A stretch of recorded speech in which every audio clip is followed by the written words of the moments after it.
आदरणीय बाळदादांनी आम्हाला सूचना केल्या की अकलूजमधली जी झोपडपट्टीची वसाहत आहे ह्या सगळ्या वसाहतीला आपण वीज दिली पाहिजे, रस्ता दिला पाहिजे, गटर दिली पाहिजे, तिथली स्वच्छता राखली पाहिजे। त्या आदेशाचं पालन करत आम्ही जवळपास 1000 घरांना रस्ते, वीज, लाईट अशा प्रकारच्या सुविधा पोचवण्यामध्ये अकलूज ग्रामपंचायत असताना देखील आम्हाला यश आलं।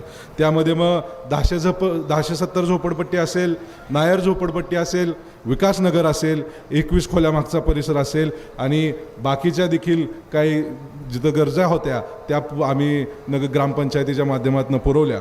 आणि जर आता आपण बघितलं तर आता ही नगरपालिका झालेली आहे, तर निश्चितप्रमाणे आदरणीय मोठेदादांच्या मार्गदर्शनाखाली आमचा हा विचार आहे की आता ह्या बसवलेल्या घरं जरी बसवून दिली असली तरी तिथं आत्ता पत्र्याची घरं आहेत। निश्चितप्रमाणे आमचा प्रयत्न राहणार आहे की नगर परिषदेच्या माध्यमातून ह्या सगळ्याच्या सगळ्या घरांना स्वतःचं हक्काचं पक्कं बांधकाम कसं करून देता येईल ह्यासाठी आम्ही सगळेजण प्रयत्न करणार आहोत।